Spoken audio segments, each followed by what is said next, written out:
Hello and welcome to National Focus. I am Shakira Peer. In the headlines, Ministry of Tourism launches Safe in Nature brand concept. President of Dominica, His Excellency Charles Savre, addresses the nation on International Day of Older Persons, and October 1 marked 20 years since the passing of former Prime Minister Roosevelt Bernard Douglas. Details of the headline stories and more when we return. The hurricane season is less than a month away. Find out today what types of hazards that could happen where you live. Hurricanes can cause many hazards, including flooding due to heavy rainfall, large waves along the coast, strong winds, landslides, and falling rocks. Determine your risk and be prepared for any eventuality. A message from the Government Information Service.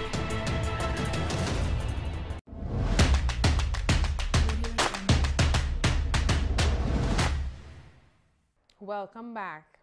The Ministry of Tourism, International Transport and Maritime Initiatives through the Discover Dominica Authority in collaboration with the Ministry of Health, Wellness and New Health Investment has launched Safe in Nature. Safe in Nature is a managed experience initiative aimed at allowing visitors to come into the country and enjoy sights and tours in a safe setting. The managed experience allows for specific activities to be undertaken in accordance with action plans that details activities, transportation procedures, select sites and attractions, personnel assigned, and protocols to be adhered to. Marketing Executive at the Discover Dominica Authority, Mrs. Samantha Leta, says Safe in Nature is a brand concept encouraging safe travel. We first started with the CARICOM travel bubble, which afforded persons from select destinations in the travel bubble relaxed entry protocols into Dominica based on their country's handling of the pandemic so far. And today we are here with Safe in Nature. This is a brand concept that focuses on encouraging travel from our source markets, the US, the UK, Germany, France, and also the French West Indies, who are currently within the high-risk category of travelers to our shores. Mrs. Layton says DDA remains committed to providing visitors with a safe period of travel from arrival to departure. Dominica remains committed to providing visitors to our shores a safe travel experience from arrival to departure. Although the COVID-19 pandemic continues to be a major challenge for persons around the world, Dominica continues to maintain a handle on cases on island with a total of 31 cases, with only 7 being active as of September 30th. The Ministry of Tourism, International Transport and Maritime Initiatives, along with the Discover Dominica Authority and stakeholders in the tourism sector, continue to work together to aid in the revival of this industry. Minister for Tourism, International Transport and Maritime Initiatives, Honorable Dennis Charles, says the launch is a result of numerous discussions held between the government and the private sector. Last month, we launched our CARICOM travel bubble, which featured specific protocols for visitors from the Caribbean, as well as those from low, medium, and high-risk countries. However, we had to take a deeper look at the protocols for our guests from other countries. With health as a priority, the government and the private sector held in-depth consultations to consider numerous options and ensure that Dominica can be enjoyed safely by all our visitors. This launch today is a result of that, a mutual trust between health and tourism and between the private and public sectors. The tourism minister says she's excited about the launch and what it means for the tourism sector. I want to ensure you that enjoying Dominica Safe in Nature means that there are 2 priorities: the health of all of us and an unforgettable experience for each guest. We are all committed to this, and to ensure that we all adhere to the protocols, a joint monitoring group comprising of representatives of both the private and the public sectors will be randomly visiting certified properties and sites. And so, I am extremely excited about this launch of the managed tourism experience, safe in nature. The name says it all, and all the stakeholders agree. You will be in safe hands in nature's island. President of the Dominica Hotel and Tourism Association, Mr. Hans Schilders, says for Safe in Nature to be successful, support from all citizens is required. The next thing I want to do is appeal not only to the tourism operators, but I would like to appeal to all Dominicans. This managed experience, Safe in Nature, we want to make it a success, and we need the help and positive attitude of everybody in Dominica to get there. We are excited as tourism operators, and we will execute the protocols and the approvals as they are given, but we'd like you to give your most friendly smile and your best warm welcome to all the tourism visitors that we are going to get on this island. President of Dominica, His Excellency Charles Savre, has described as truly relevant and timely the theme for the observance of International Day of Older Persons. International Day of Older Persons is observed annually on October 1. His Excellency the President, in an address to mark the observance, says the theme, pandemics, do they change how we address age and aging, should be foremost in our minds in light of the COVID-19 situation. Older persons are most susceptible to the threats and challenges of this pandemic. While all age groups are at risk of contracting COVID-19, as advised by the public health experts, older persons face greater risks of developing severe illness if they contract this life-threatening disease due to physical challenges which come with aging and the many underlying health conditions of older persons. Dominica's head of state has called on all to recognize the anxiety caused by the pandemic and its impact on older persons, more so as the global population of older persons continues to grow. The prediction is that by 2030, there will be more persons aged 60 or over than children under the age of 10. The experts have postulated that developing countries like ours will see the greatest and most rapid rise in the older persons population, thus making population aging one of the most significant social transformations of the 21st century. It is therefore critical that nursing homes and health and social care workers are adequately supported and encouraged to deliver the types of services that will ensure that older persons are provided with the care they need and are treated with utmost respect and dignity. His Excellency the President says the contributions to the development by older persons should not be overlooked. He called on all to take stock, retool, and rethink how best to address and maintain the dignity of older persons. Just as it takes a village to raise a child, so too it requires the involvement of all to guarantee the golden years of our older persons. We are already on the right path as depicted in the way we provide for our 26 living Dominican centenarians. President Savre congratulated the Dominica Council on Aging for their various activities staged during the month of September and for its continuous and persistent advocacy for the welfare of elderly in Dominica.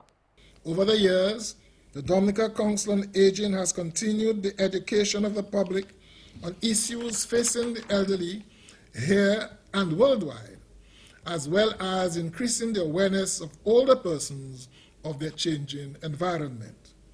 Let me also commend all those who have and continue to contribute to the preservation of the rights of older persons, as well as the concerns of their health and well-being. Teachers from across Dominica gathered at the St. Alphonsus Parish Hall on Friday in observance of World Teachers Day 2020 under the theme Leading in Crisis, Reimagining the Future. Minister for Education, Human Resource Planning, Vocational Training and National Excellence, Honorable Octavia Alfred, says Teachers Day 2020 holds particular significance as it was a reminder of the importance teachers play in the lives of children. Teachers' Day 2020 holds particular significance. It is significant because this year, more than ever before, we have been reminded of the important role that teachers play in the lives of our children. Indeed, you impact on the well-being of a country, and that cannot be understated. For where would we be without our teachers over the past few months? Not only have we come to better appreciate the extent of your work, the work that you do in the classroom, but we are now even more conscious of your role in keeping children safe while they are away from home. Minister Alfred says she is pleased with the response from the Ministry of Education to the COVID-19 pandemic. She said as a result of the onslaught of the COVID-19 pandemic, teachers had to revisit their methods of teaching as e-learning became the order of the day. Teachers responded speedily to the task and were ready for the challenge. Similarly, we have been reminded of the strength that exists within the entire education system. I am well pleased of the Ministry of Education's response to the COVID-19 pandemic. We responded speedily and efficiently despite the challenges of COVID. These challenges I know you are most familiar with because you face them head on. So while I am proud of the work done at the ministerial level to ensure teaching and learning continued, I am even more in awe of the efforts of principals, teachers, and other school staff. The COVID-19 pandemic forced changes upon the existing education system, and it was the teachers who took charge. You are the real champions of education, and I commend you for all that you do and all that you have done. Give yourselves a round of applause. COVID-19 forced us to make changes, but it was you who led that charge. New ways of teaching and engaging your students, new ways of assessing, new tools and platform, new understanding of what professional collaboration and camaraderie look like in action. Our education system has taken a huge leap forward, and thanks to all of you for that. I cannot stress enough how the spirit of collaboration between the staff of the ministry and the schools has contributed to our success over the past months. Minister Alfred says the ministry realized the need to build teachers' capacity to facilitate e-learning and took the necessary steps as the school term progressed. We acknowledge that as teachers continue to innovate and come up with new ways to teach and engage students, technology is a key enabler. COVID-19 has showed us the importance of being able to adapt and innovate our pedagogy practices. We appreciate the need to further support our teachers in building their capacity and deepening their expertise. To this end, we have strengthened our capacity in virtual learning at the ministry level.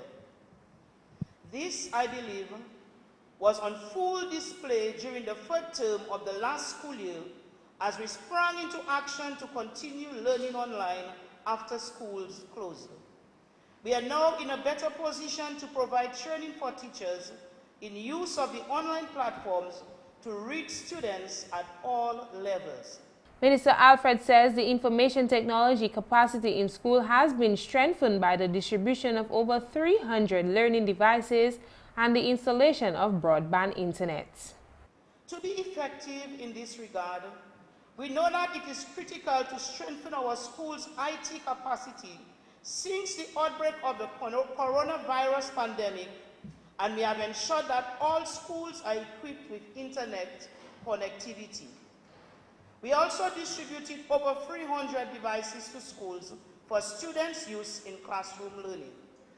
The 42nd anniversary of Dominica's independence will be celebrated with a reduced schedule of events this year, says Chief Cultural Officer Mr. Raymond Lawrence.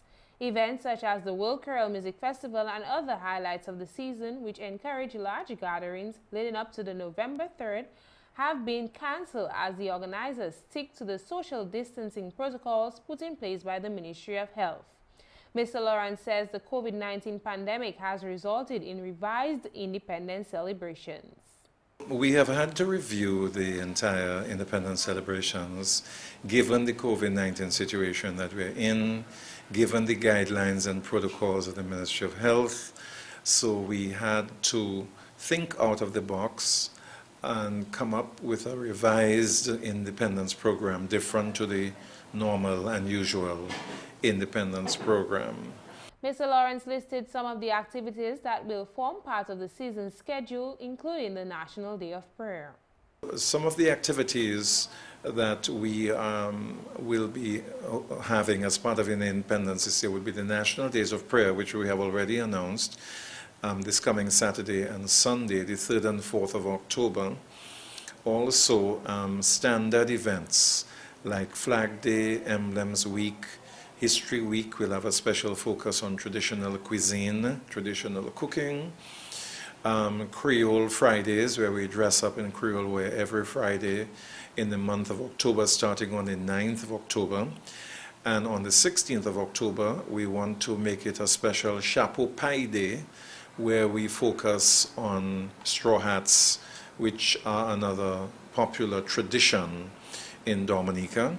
The official opening of the Independence season is scheduled for Saturday, October 10 at 5:30 p.m. and will be held virtually. There are other standard events like Creole Day, where everybody dresses up in Creole wear, eating Creole food, playing Creole music. We will not be having the Creole dress parade as usual, just to avoid, again, large gathering. And to observe the physical and social distancing. The opening of Independence and the cultural gala will be held virtually. So it will be live on Facebook, live on radio, hopefully live on television. So it will be one online event, a more media event. But the public can rest assured that they can be at their homes and they can view the event or they can listen to the event depending on whatever social platform that they have, whether it's phone, whether it's TV, also whether it's radio. The theme for this year is embracing new opportunities. Mr. Lawrence says the theme is a reminder to citizens to look for the opportunities present amidst the challenge of COVID-19. The theme for this year's celebration is embracing new opportunities. Of course, the Independence Committee usually presents Cabinet with a number of choices, a number of options, and they selected that one, which we also had proposed. But the thinking behind the embracing new opportunities is that sometimes things knock you down, but they don't knock you out. That you get up, you dust yourself off, and you look at the opportunities within whatever challenges that you face. Mr. Lawrence went on to encourage citizens to fully participate in the Independence celebration despite it being different.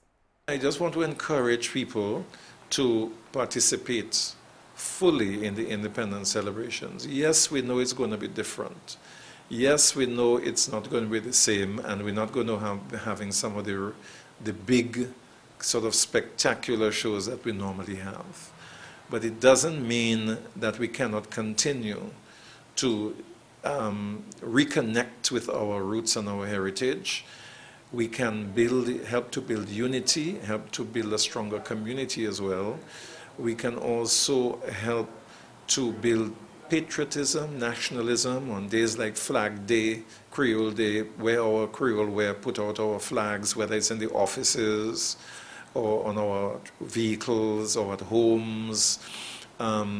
So there are opportunities within, and that's the theme, embracing new opportunities. Opportunities within that independence to really make it a meaningful and significant festival, in spite of the fact that it's going to be a different type of festival. Local Government Commissioner Glenroy Toussaint says the basis of a resilient country are the resilient communities.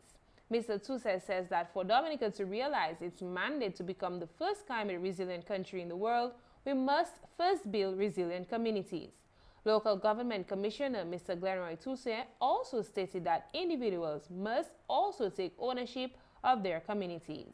The vision for Dominica is being the first climate resilient country. And how do we build community resilience? And community resilience is built in the premise of ensuring that the infrastructure, the community consciousness is improved and enhanced, and so the people in communities will be better able to respond to any adverse events that may impact on, be it a hurricane, a tropical storm, or anything of that nature, that they will be better able to build, one, the capacity, and secondly, enhance their response mechanism to those events. Mr. Toussaint says the local government department has been working closely with the Climate Resilient Execution Agency, CREED, to improve community disaster management.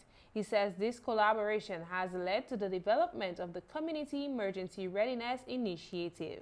One of the things that Maria has probably highlighted is the need for a collective effort in communities. And so we are moving towards the express purpose of having structured community disaster plans. Coming from the Climate Resilient Recovery Plan, has emerged the need for a community collective effort in terms of resilience. And so we are working with the CREED in the execution of what we call a Community Emergency Readiness Initiative.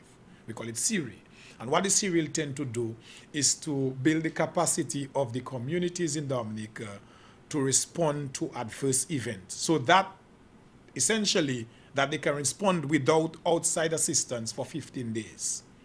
And we know the experience is that many communities in Dominica were cut off from central assistance after Maria. The local government commissioner says the Community Emergency Readiness Initiative seeks to enhance communities through the improvement of infrastructure, enhancing community disaster management plans, and improve prepositioning of supplies for communities.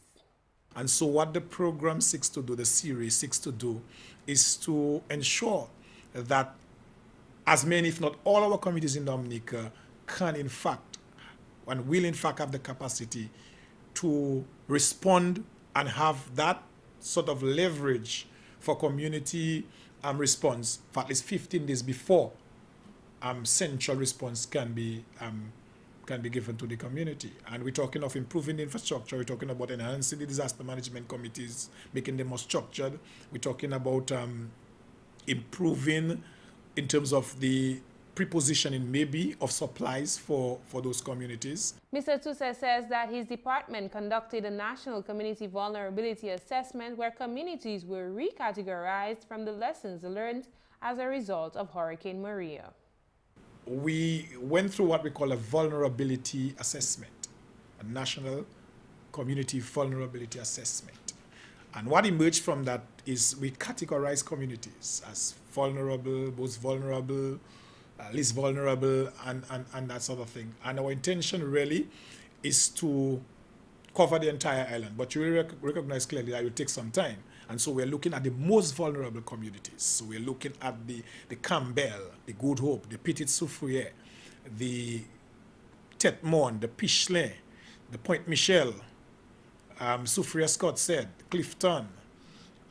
We're looking at Collyho, Coolibistry. So these are the areas that we're looking at in the first instance, so that we can strengthen them, so that the response mechanism can be much better. And there would have been, for example, lessons that we have learned from Hurricane Maria. You're watching National Focus. More when we return.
Welcome back.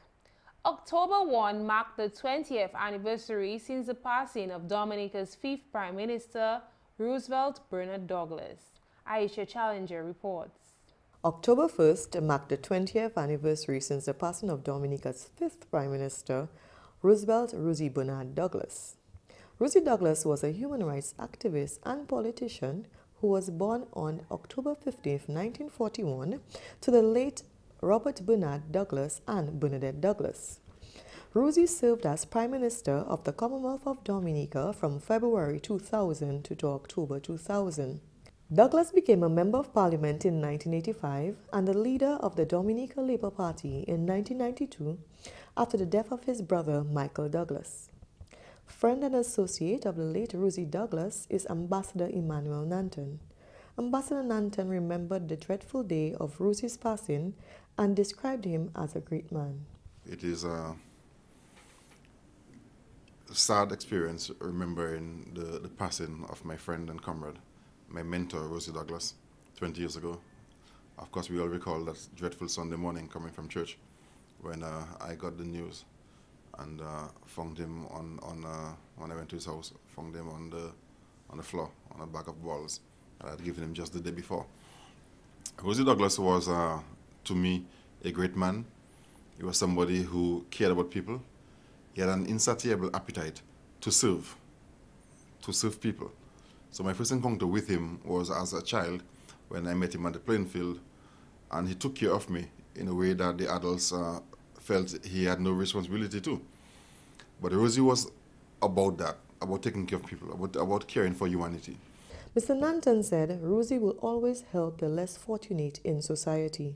He wanted to help those who were less fortunate among us. If he was working in Portsmouth or in Benz or in Paybush or in Granby, he wanted to ensure that he could do something for the upliftment of the families of poor people. So he felt that the way out of poverty was through education. And there are many times he would actually fight and quarrel with parents to get the children out, to send them out to study.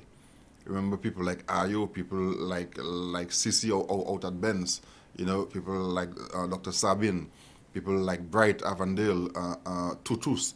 There are so many of them, Lloyd Pascal, Dr. John Tousse, Dr. Dublin, there are so many of them. He wanted to ensure that they gave the children of young people an opportunity for education so that they would take their families out of poverty. Mr. Roosey Douglas was also a black activist fighting for the rights of black people around the world. After completing his degree in agriculture, he took an interest in political science. He was also concerned about racism in North America, particularly in Canada, where he was pursuing his degree in political science. Roosey, as a man, went to Canada to study agriculture, to come back to work with his father, ended up in political science. Because of the experience he saw there, he had in Canada, of the sufferings of black people. He got involved in that movement to elevate and liberate black people out in Canada and in North America. That went on to he playing a role in the liberation of black people globally. So he spent a lot of his time all around the world seeking to liberate struggling people everywhere. I recall Roosey working for the British government, both conservative and Labour governments, to help bring peace to Northern Ireland. And he always said, my only ask for the British government is that the peace dividends I'm going to bring them from the money they were spending in Northern Ireland, the billions of pounds, he wanted Dominica to get some of that as peace dividends. Roosey was that person who loved life, who loved to give people opportunities. He was that person who worked with people. He was that person who felt at home in helping people take care of issues and struggles. He was Prime Minister of Dominica 2 years. That he did for a short time. That was just a dot in his resume. He was a hero for the liberation and advancement of black people who fought that. It's unfortunate that he did not go to the next chapter of his life. I recall driving him once to Portsmouth one night and he said, you know, he was sleeping. I had to hold him up on one shoulder. And he said, you know, I'm warning you guys, one term I'm here for. I cannot spend all my time in Dominica. I have a whole continent to liberate. I have a whole continent to grow and to move. And he had that respect in Africa. Lifting persons out of poverty, giving individuals an opportunity to further their education, and improving the standards of life of persons were some of the great things Roosey Douglas was remembered for. It is evident that the legacy of Roosey Douglas is being demonstrated by this Roosevelt Skerritt-led administration, as government provides comfortable housing for all and has made it a priority to ensure that each Dominican household has a university graduate. Roosey Douglas was about people and helping people. I am very, very, very proud, and I am sure without any doubt that Roosey Douglas would endorse the policies and practices of Roosevelt Skerritt today. The way in which Roosevelt Skerritt is able to send so many young Dominicans to study the world over, that's the trend of Roosevelt Douglas. The way in which he took care of housing for our people, that is the work of Roosevelt Douglas.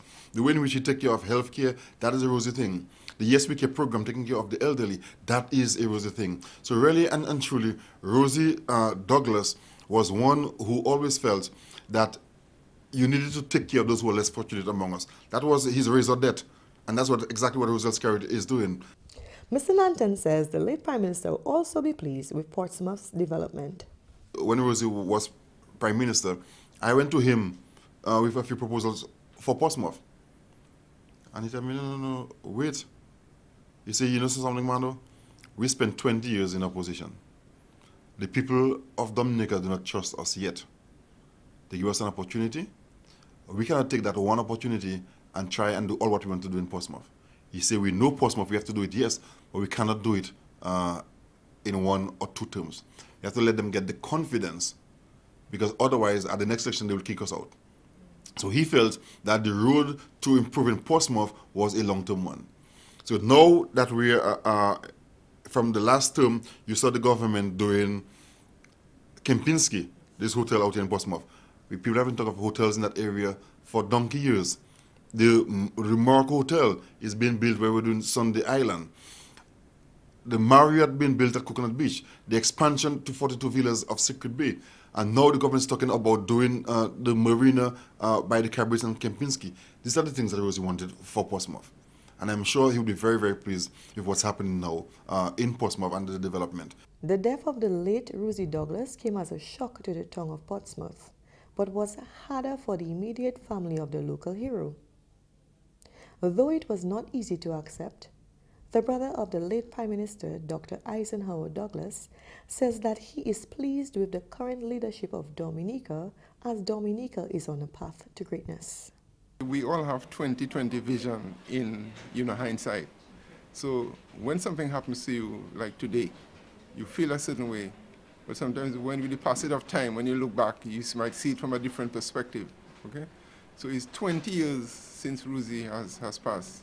And I myself have looked at it in a very spiritual way, that his role was to bring the new government, the government that's in office now, to bring that government into office. That's what he did. Because if you recall, the election was in January of 2000. And prior to that, you had the United Workers' Party running the country, United Workers' Party government running the country. And of course, from that election, which he was the leader of the Dominica Labour Party, that party emerged as a leading party to form the next government. So to me, that was his major contribution, to bring in the Labour Party back into government after the Labour Party had been out of government for a very long time. But looking back at the whole incident, I think that while it was painful, but in retrospect, we believe that the Lord works in mysterious ways, because running a country is not an easy job, and maybe his role was not. And I'm thinking, looking at it in retrospect, maybe his role was not to run Dominica for any extended period of time, but to ensure that the right people were in place, so that the probability of the country being governed appropriately would have been increased. So that's. For GIS News, I am Aisha Challenger. The Dominica State College has resumed its operations, opening its doors to students after being shut since March due to the COVID-19 pandemic. A total of 1,616 students are currently enrolled at the college. 686 freshmen applied, with 512 already processed and accepted. This number, however, is subject to change due to the late release of CXC results. President of the Dominica State College, Dr. Donald Peter, described the opening of the college as hectic yet normal as students are still trying to enter their classes. It's going as our normal first week as students try to get their classes, register, trying to make sure we have rooms for them. And with freshmen, they decide to do one thing, and by the time they get to registration, they want to switch. So that's taken a while. But that's normal in every university, and certainly we know how to handle it. So normally by next week, everybody will know their classes. Dr. Peters says the college has been and will continue to adhere to the protocols put in place by the government through the Ministry of Health, Wellness, and New Health Investment. The most important one is to ensure that we follow the science. We are your college, so we have to follow the science. And the Ministry of Health has made it, their policies and protocols are very clear. And if we believe that if we acknowledge it and follow it, then our students will be safe. So we put our new guidelines in place for classrooms where we wipe them after every class. We make it mandatory that we have face masks in class. If you go around, you'll notice the hand sanitizers and all of the liquids we need to keep their hands washed. So we are optimistic that these are educated kids, they will handle it, and they were here earlier after the curfew was over. We had small classes and they were very good, and we had no infection. So we are very optimistic that we'll stay safe. The passage of Hurricane Maria in 2017 damaged majority of the school's infrastructure, leaving the school to operate on a limited number of classes. Dr. Peters says since then they have repaired a few of the classes, which gives them a better chance of facilitating proper social distancing. The college normally operates on 48 classrooms. Following Maria, we are down to 9, and by next we try to fix those classrooms on our own, and we will currently have about 31 classrooms, and the labs are repaired. So we are limping through, and I'm trying to be very creative in utilization of classrooms. So we'll schedule classrooms in bunches. More often, you'd find that as soon as a class was over, the professor is waiting for the next class, whereas before you would have a break. But we are optimistic that when the government decide to repair them, I think the contracts are going out to repair. The last time I spoke with the minister and the prime minister, they were optimistic that the classrooms will be repaired beginning this year. Funding has already been sourced to repair the other buildings. The technical buildings, we already have the funding for it. The Chinese have agreed to fund it, $3 million US dollars, and UNDP will be handling that. But again, COVID prevented that. So when you walk around, the technical buildings, the end buildings will be repaired. And so one of the things the students, faculty, and staff have been very patient and understanding, but the logistics of managing it so that students are comfortable getting in their classrooms are what we have to do every day. So the registrar's job is never over. She always have to be moving classrooms around. But it's scientific, you can do it. We have an urban system. The student information system can tell us a lot, so we know when to make shifts. Dr. Peters says students who were affected by the closure of schools in March will be given priority for enrollments.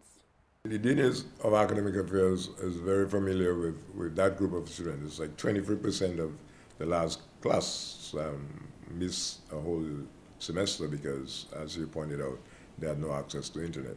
So they get priorities in enrolling. So if you're one of those students and you try to do biology 201 and it's filled, you get priority. You will be given priority because you're a senior. So yeah, and we take the courses, every situation case by case, so that no student fall for the cracks. And if students are listening, if they are in that situation, they just go to the Dean of Academic Affairs office, and the registrar will help them. Dr. Peters further described the new crop of students as disciplined, adding that the faculty looks forward to the academic year. They're like typical freshmen, excited. They think free up. They don't have to go to class. Some cutting classes already, but the faculty here in this college understand that when we deal with freshmen students, we're not only teaching them, we have to teach them life skills, how to survive and how to manage the time. So that will be going on for the first 2 weeks. And before that, you know, we had 1 week of orientation. We zoomed information to them, and we had counseling for them. Every student now must see an academic advisor, because we realized that some of them take courses and never spoke to an advisor, and by the second year they realize that's not what they want to do. So yes, and so that's working. This group seemed to be a lot more mellow and disciplined, so we are optimistic. The Dominica Council on Aging recognized the month of the elderly from September 1, 2020 to October 1, 2020 under the theme, The Elderly Surviving the Pandemic. The Executive Director of the Dominica Council on Aging, Mrs. Ophelia Marie, says that the activities of the council and other groups were a success. I am really satisfied with what has happened. Mrs. Marie says that she is grateful to the organizations who partnered with the council to make the month of the elderly a success. We have received lots of responses from people whom we asked to partner with us. And I'm thinking at this point of the Youth Division, of the Bureau of Gender Affairs, and the Ministry of Health, and other people like Alliance Française, and the persons who are going to stream our show tomorrow. And it was so very good that some came on their own and some were solicited and were considerate of the senior citizens. Mrs. Marie says that although the COVID-19 pandemic changed the way in which the council executed its activities, the participation by its membership was not hindered. We dealt mostly with people who were on the ground so that they could carry us, but also we understood that with COVID, we couldn't have the big crowds that we were accustomed to. So we used the media in as far as was possible, you included, and people were very attentive. I didn't realize that people were so into the media. Mrs. Murray says the elderly have survived the pandemic so far as a result of their use of home remedies and by following COVID-19 protocols.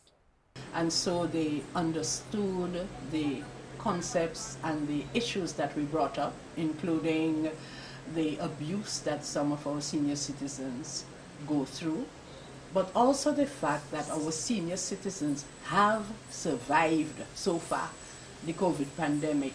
And I believe it's because, first of all, they are obedient, they know how to obey the authorities, and secondly, they know about bush medicine or all those teas that we are accustomed to.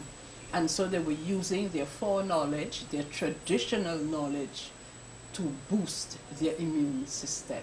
Mrs. Murray says the climax of the month of the elderly was an address by His Excellency Charles Savre in regards to the International Day of the Elderly and the virtual concert hosted by Jerry Lloyd. Residents of Portsmouth are encouraged to vote in this Monday's Town Council elections, where the polling stations will be opened at 7 a.m. and will be closed at 5 p.m. 14 candidates will contest the elections. The candidates in Ward 1 are Kerry Breedy, Jennifer Jeffers, and Sherrod Paley.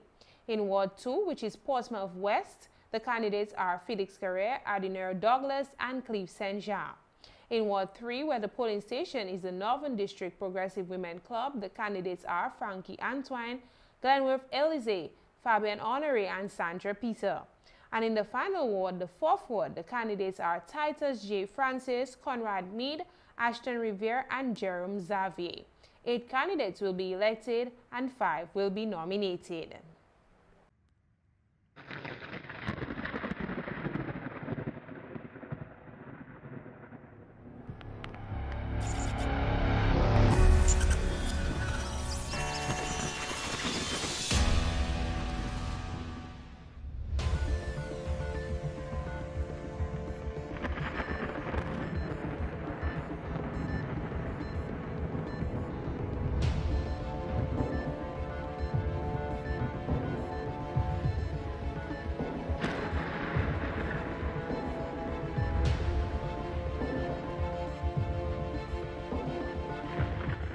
And now your weather update. An upper-level trough is projected to continue generating increased cloudiness, shower, and thunderstorm activity, which could be heavy at times, and gusty winds across Dominica into tonight. A flood warning is now in effect until 6 p.m. and may be extended, downgraded, or discontinued as necessary. A flood warning means that flooding is already occurring or will occur during the warning period. People in areas prone to flooding, landslides, and fallen rocks should exercise extreme caution. A general improvement in conditions is expected on Saturday. Moderate seas are expected with wave heights peaking to 8 feet.